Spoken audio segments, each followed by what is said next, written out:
প্রিয় দর্শক, আসসালামু আলাইকুম এবং অনন্ত শুভকামনা সবার জন্যে। আমাদের পরম শ্রদ্ধেয় মুক্তিযোদ্ধারা অবশ্যই শ্রদ্ধেয় এবং শ্রদ্ধেয় থাকবেন, তারা থাকা উচিত, এটি প্রত্যাশিত। কিন্তু তারা যদি এমন কোনো কর্মকাণ্ডে জড়িয়ে পড়েন যা ঘৃণার্য এবং আইনের খেলাপ, মানবতা বিরোধী, তখনও কি তারা শ্রদ্ধেয়? মুক্তিযোদ্ধারা যাদের বলছিলাম তারা পরম পূজনীয়, পরম শ্রদ্ধেয়, কিন্তু মানবতা বিরোধী অপরাধ, জুলুম, নির্যাতন, হত্যা, গুম, খুন, প্রতিপক্ষকে নির্যাতন, প্রতিপক্ষকে নিশ্চিহ্ন করবার চেষ্টা করা, যদি এইসব অপকর্মে লিপ্ত হন কোনো মুক্তিযোদ্ধা, তখনও কি তিনি শ্রদ্ধেয়? না, কোনোভাবেই না। সম্প্রতি একজন মুক্তিযোদ্ধার গলায় জুতোর মালা উঠেছিল, মুক্তিযোদ্ধা কানু, আর তখন সারা বাংলাদেশে রি পড়ে গিয়েছিল, বিশেষভাবে গণমাধ্যম। শুধু একটি হেডলাইন ছিল, মুক্তিযোদ্ধার গলায় জুতোর মালা, আর এইটি এখনো চর্চা হচ্ছে, চর্চিত হচ্ছে আওয়ামী নিয়ন্ত্রিত মিডিয়া হাউসগুলোতে। বেশিরভাগই এখনো আওয়ামী নিয়ন্ত্রিত, এবং এই গণমাধ্যমগুলোর বেশিরভাগ আউটলেট আওয়ামী মিডিয়া কর্মীরা এখনো আছেন ঘাপটি মেরে।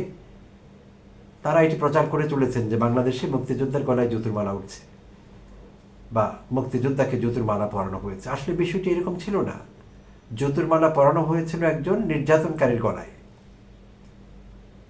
গুমের সঙ্গে, নির্যাতনের সঙ্গে, এলাকার মানুষকে ভীতি প্রদর্শনের সঙ্গে, ক্ষমতার দাপট দেখাবার সঙ্গে যুক্ত ছিলেন এই কানু সম্পর্কে বিস্তারিত পরবর্তীতে আমরা গণমাধ্যমে জেনেছি।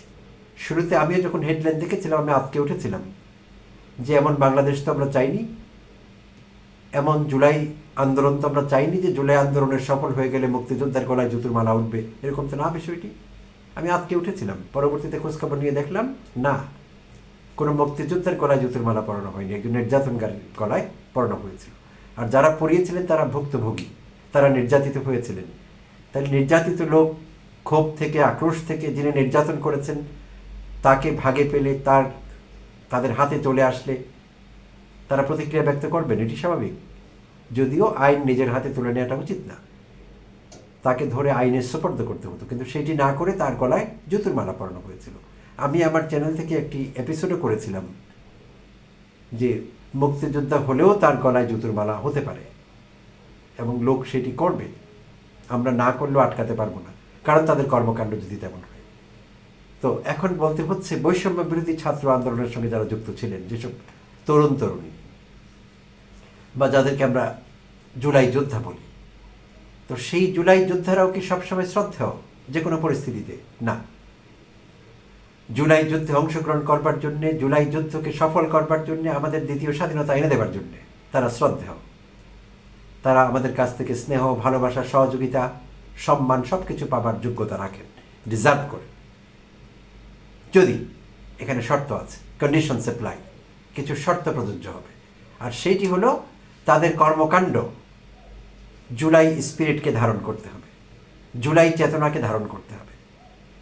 যেমন মুক্তিযুদ্ধের চেতনা, মুক্তিযুদ্ধের চেতনার ট্যাবলেট, চেতনার বড়ি, চেতনার ওষুধ, চেতনার সিরাপ, তাবিজ, কবচ, পানি পড়া, কোমরের ধাগা সব কিছু বিক্রি হতে দেখেছি আমরা এই দেশে গত 54 বছর ধরে। মুক্তিযুদ্ধের নামে 7 খুন মাপ, মুক্তিযুদ্ধের চেতনার নামে সব অন্যায়, সব অনিয়ম, সব বেআইনি কাজ, বৈধতা পাওয়া দেখেছি আমরা। এবং দুর্ভাগ্যজনকভাবে মুক্তিযোদ্ধা এবং মুক্তিযুদ্ধের চেতনা, এই শব্দগুলোর প্রতি বাংলাদেশের মানুষের ঘৃণা তৈরি হয়েছে, ঘৃণা, একেবারে স্রেফ ঘৃণা তৈরি হয়েছে। এই শব্দগুলো ঘৃণার্য হয়ে উঠেছে, যা কিনা দুঃখজনক। অতি বেশি ব্যবহারের কারণে, অপ্রয়োজনীয়ভাবে ব্যবহারের কারণে, এবং এইসবের নাম নিয়ে অন্যায় অবিচারকে জাস্টিফাই করবার কারণে হয়েছে। ঠিক একইভাবে 5 আগস্ট পরবর্তী সময়ে, জুলাই আন্দোলন বা জুলাই অভ্যুত্থান পরবর্তী সময়ে কিছু কিছু জুলাই যোদ্ধাকে দেখছি অন্যায় অপকর্মে লিপ্ত হতে। এর মধ্যে বেশিরভাগটি হলো চাঁদাবাজি এবং পলাতক আওয়ামীদের নামে মামলা দেবার জন্যে যখন মামলা দিয়েছেন কেউ দেখা গিয়েছে সেখানে অসংখ্য লোককে, নিরপরাধ লোককে মামলায় জড়িয়ে ফেলা হয়েছে। এই কাজে শুধু বৈষম্য বিরোধী ছাত্র আন্দোলনের নেতৃবৃন্দ জড়িত তা না, তাদের একটি ক্ষুদ্রাংশ জড়িত, কিন্তু বেশিরভাগ করেছে দেখা গিয়েছে অন্য দলের লোকেরা। এর মধ্যে বিএনপির নাম এসেছে। বিএনপির বেশ কিছু নেতাকর্মী বিভিন্ন জায়গায় আওয়ামী লীগের পলাতকদের বিরুদ্ধে মামলা করতে গিয়ে, যেখানে দেখা গিয়েছে এমনকি বিএনপি নেতা নিজেও ভুক্তভোগী না, তিনি কোনো পার্টিই না এখানে, বাট এখন সুযোগ পেয়েছেন দুর্বল সময় তাদের আওয়ামী লীগের, তাই আওয়ামী লীগ করতেন এই অপরাধে মামলা দেওয়া হয়েছে। আর কোনো অপরাধ করেননি তিনি, দুষ্কৃতিকারী ছিলেন না, সন্ত্রাসী ছিলেন না, শুধু আওয়ামী লীগ করতেন কিংবা একটি ভালো প্রোফাইল মেনটেন করতেন আওয়ামী লীগের, এমন লোকের বিরুদ্ধে মামলা দেওয়া হয়েছে এবং সেই মামলায় আরও নিরীহ লোককে আসামি করা হয়েছে। তো এই অপরাধগুলোও করেছে বিএনপির লোকেরাও করেছে এবং বৈষম্য বিরোধী ছাত্র আন্দোলনের লোকেরাও করেছে এবং এনসিপির দু একজনের মধ্যে জড়িয়ে পড়েছে, বাকচাষের নেতৃবৃন্দ কয়েকজনের মধ্যে জড়িয়ে পড়েছে। তো যা কিনা দুঃখজনক। এনসিপি নিয়ে যখন এইসব কথা বলি আমার খুব খারাপ লাগে, কারণ এনসিপিকে আমি মনে প্রাণে পছন্দ করি, ভালোবাসি। এই দলটির অগ্রগতি চাই, উন্নতি চাই, এই দলটি বাংলাদেশের রাজনীতিতে সফল হোক সেটি চাই। আমরা বিকল্প কোনো শক্তি চাই, রাজনৈতিক শক্তি, বস্তা পচা রাজনীতি থেকে বেরিয়ে আসতে চাই। আর যারা আমাদের এই স্বপ্ন দেখিয়েছিলেন তারা হলেন এনসিপি নেতৃবৃন্দ। তারা বিভিন্ন প্ল্যাটফর্মে ছড়িয়ে ছিটিয়ে আছেন, বাট বেশিরভাগ তেগি নেতারা সব এনসিপিতে আছেন। তো যখন এনসিপিকে ঘিরে কোনো দুঃসংবাদ, বৈষম্য বিরোধী ছাত্র আন্দোলনের নেতৃবৃন্দের কোনো অপকর্ম চোখে পড়ে, তখন খুব খারাপ লাগে, খারাপ ফিল করি। বাট কথা বলতে হবে, এইটি করবার কোনো যুক্তি নেই, কোনো কারণ নেই, এবং আমি এটি করব না যে বৈষম্য বিরোধীদের ভালোবাসি বলে চুপ করে থাকবো, ইগনোর করবো তাদের অপরাধ। কেউ মুক্তিযুদ্ধ করেছে বলে তার অপরাধ আমি দেখবো না, এরকম না বিষয়টি। কেউ আওয়ামী লীগ করে বলে তিনি তার সাতক্ষণ মাপ, কারণ আওয়ামী লীগ মুক্তিযুদ্ধের নেতৃত্ব দিয়েছিল, একদম বাজে কথা। এইসব কথার এক পয়সার দাম নেই, আমার কাছে অন্তত নেই। আমার দর্শকদের কেউ কেউ আমার উপর বিরক্ত হন, আমি সবসময় জানি আমি যখন এইসব এপিসোড করি, যে এপিসোডে আমাকে এনসিপির বিরুদ্ধে কথা বলতে হয়, বাকচাষের বিরুদ্ধে কথা বলতে হয়, বৈষম্য বিরোধী ছাত্র আন্দোলনের নেতাদের বিরুদ্ধে কথা বলতে হয়, অনেকে আমার উপর বিরক্ত হন, অনেকে হার্শ কমেন্ট করেন, করতে পারেন। আপনি মনে রাখবেন, হাসিনা হয়ে উঠতে পেরেছিল কিছু অন্ধ ভক্তের কারণে, কিছু অন্ধ সমর্থকের কারণে। সে অন্ধ ভক্ত সমর্থক চাটুকার গোলাম সেবা দাসেরা বলেছিল ইউ আর দ্য বেস্ট, আপনি যা করছেন দ্যাট ইজ দ্য বেস্ট, সবসময় তাকে এই কথাই বলেছিল। ফলে ধীরে ধীরে হাসিনা একটি মনস্টারে পরিণত হয়েছিল। তাই যতই আপনি ভালোবাসুন এনসিপিকে, এনসিপির নেতৃবৃন্দকে, সবসময় দয়া করে বলবেন না যে না তাদের বিরুদ্ধে এসব বলবেন না, তারা ষড়যন্ত্রের শিকার। এনসিপির বিরুদ্ধে একটি কথা বলা যায় না। এক শ্রেণীর লোক আছেন, আমি দেখতে পাচ্ছি, তারা হই হই করে ওঠেন, এটি করবেন না দয়া করে। এনসিপিকে রাস্তায় রাখতে হলে, সঠিক পথে রাখতে হলে তাদের সমালোচনা আমাদের করতে হবে, বৈষম্য বিরোধীদের সমালোচনা করতে হবে। আমরা আওয়ামী কর্মী হতে পারবো না, আওয়ামী কর্মী হতে যাব না, আমি অন্তত না, আন্ডার নো সার্কামস্টেন্সেস, কোনো অবস্থাধীনে না। যা সত্যি তা বলতে হবে। তারা অপরাধ করলে সেটি আলোতে আনতে হবে, বলতে হবে, শাস্তি দাবি করতে হবে তাদের। তো বৈষম্য বিরোধী ছাত্র আন্দোলনের বগুড়ার জেলা কমিটির সাবেক সদস্য সচিব সাকিব খান, মার্শাল্লাহ বাদশাহী নাম সাকিব খান, চেহারাও সুন্দর। তো সেই সাকিব খান সম্প্রতি মুঠোফোনে রং জায়গায় কল করে বসেছিলেন। তিনি কল করেছেন সাবেক আইজিপি খোদা বক্স চৌধুরী, যিনি নিজেও একজন মুক্তিযোদ্ধা ছিলেন। 71 সালে তিনি মুক্তিযুদ্ধ করেছেন, 79-তে পুলিশে জয়েন করেছিলেন, বাংলাদেশ পুলিশে। তো সেই খোদা বক্স চৌধুরী, যিনি আইজিপি ছিলেন, বর্তমানে প্রধান উপদেষ্টার সহকারী, বিশেষ সহকারী, তাকে ফোন করে বসেছেন সাকিব খান। কেন ফোন করেছেন? এসপি পদমর্যাদার একজন কর্মকর্তার পুলিশের পদায়নের জন্য। এবং শুধু ফোনই করেননি, তাকে বড় অঙ্কের ঘুষ অফার করেছেন যে এই অঙ্কের টাকা দেওয়া হবে যদি সেই পুলিশ কর্মকর্তা, যিনি এখন এসপি আছেন, সম্ভবত তার পরবর্তী পোস্ট, এসপির পরের পোস্টটি সাধারণত ডিআইজি হয়ে থাকে, তো সেই পোস্টে হয়তো পদায়ন চাওয়ার জন্য এরকমটি বলা হয়েছে ফোনে।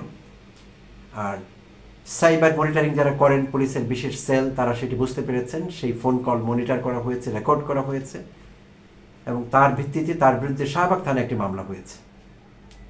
আর মামলাটি হয়েছে গত সোমবার। সাব ইন্সপেক্টর শহীদুল ইসলাম বাদী হয়ে মামলাটি করেন সাইবার সুরক্ষা অধ্যাদেশের 22 এবং 27 ধারায়।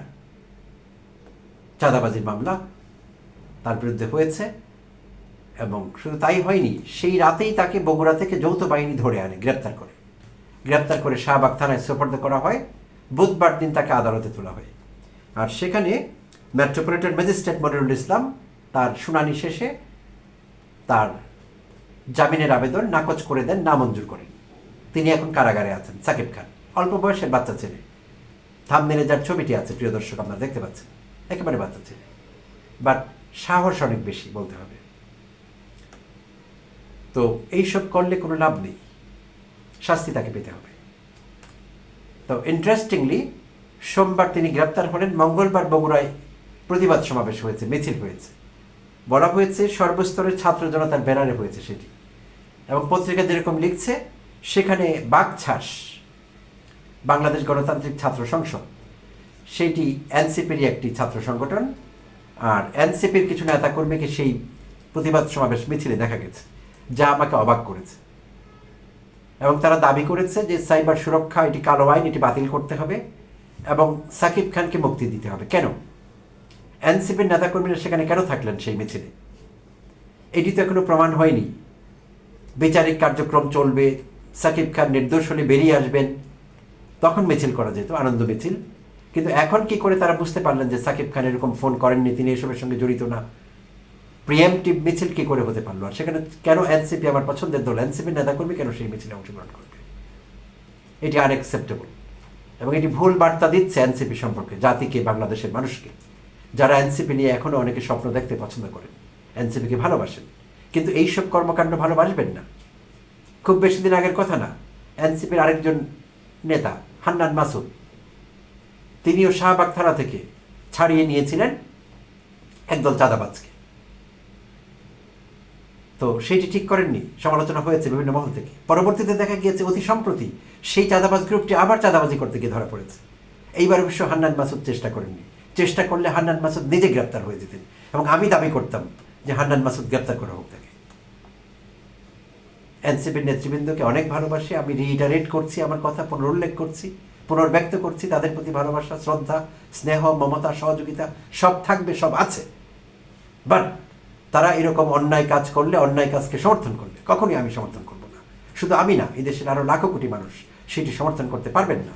আর আমরা এনসিপিকে ভালোবাসি এই জন্যে যে আওয়ামী লীগের মতো একটি দুষ্কৃতিকারীদের দল, মাফিয়া সংগঠনকে আমরা ঘৃণা করি, তাই সেইটির বিপরীতে আমরা এনসিপিকে ভালোবাসি।